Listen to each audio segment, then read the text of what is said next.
It's been a while since I last did one of these new reviews, which is chronicling my rewatch of televised New Who. Bluntly, I think watching the first series of Torchwood put me out about the prospect, but I've finally got back to rewatching my favourite TV series of all time. The third series of Doctor Who is, in my opinion, one of the best of the whole run from 2005 to now.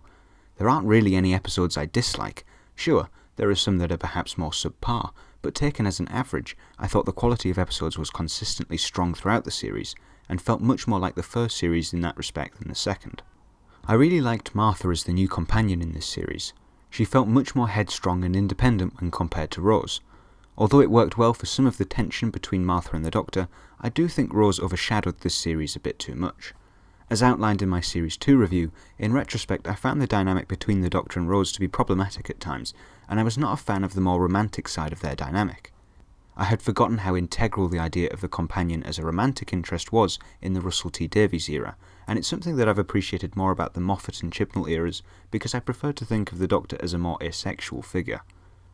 In that regard, I think the Doctor may have spent a bit too long pining for Rose, and as a result the way he treated Martha was a little unfair.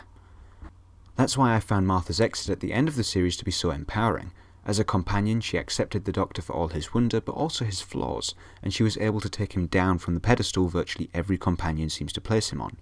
So, towards the end of the series, they had a much more balanced dynamic, and I got a sense that there was a real mutual respect.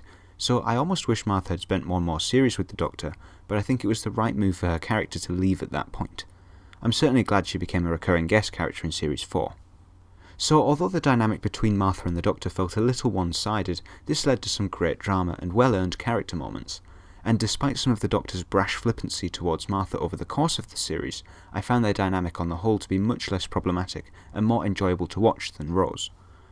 As mentioned, I found the quality of writing to be up compared to Series 2, and I maintain that this is one of my favourite seasons of the revival.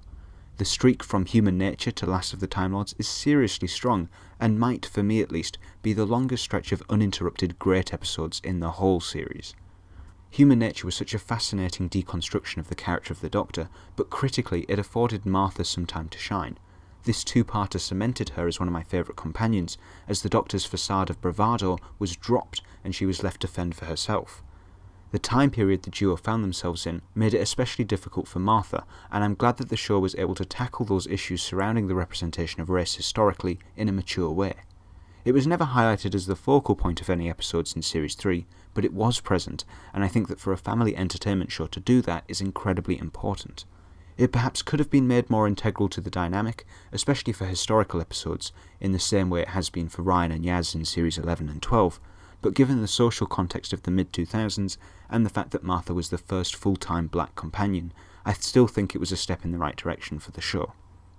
There isn't a lot to say about Blink that hasn't already been discussed, but I think, as an experiment with the format of the show, it succeeded where previous seasons' Love and Monsters failed. I always look forward to episodes like this which shake up the formula, because even if they don't work on a story level, I always find something interesting about them technically. Blink, however, was fantastic as a self-contained story and introduced the most fascinating villains of the modern era. I'm incredibly partial to the three-part finale. John Simm's masterworks is a great foil to Tennant's Doctor, and it was refreshing to see him initially succeed before his victory became undone.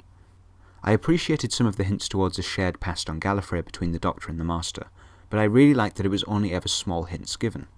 As someone not familiar with the classic series, I think having this veil of mystery over Time Lord society is incredibly beneficial, and it made their return in The End of Time and Hellbent so much more rewarding. Even though he was only the Master for a few minutes, Derek Jacobi was perfect, and I've seriously enjoyed his run as the character in the Big Finish audio dramas. He has a very different take compared to Sim, and comes off as markedly more sinister, but his stories have been very well written, and it goes without saying that Jacobi delivers a fantastic performance, so I'm very glad that Utopia paved the way for more of this character.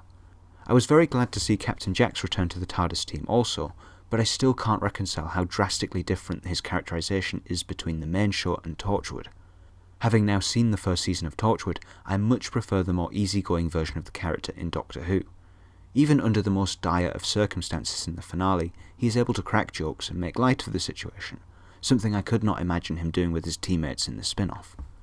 I still find Series 3 to be one of the strongest in the revived show, and I vastly preferred Martha as a companion compared to Rose. I found the series arc interesting, and thought the Master worked as a more three-dimensional villain against the somewhat monotonous Daleks and Cybermen from the previous 2 seasons. I think this series has a lot going for it despite a few misfires in the first half, and it stands the test of time very well. What did you think of this series of Doctor Who? I'd be curious to hear your thoughts in the comments below. As ever, if you've enjoyed this review, please consider leaving a like and subscribing for more, and until next time, thanks.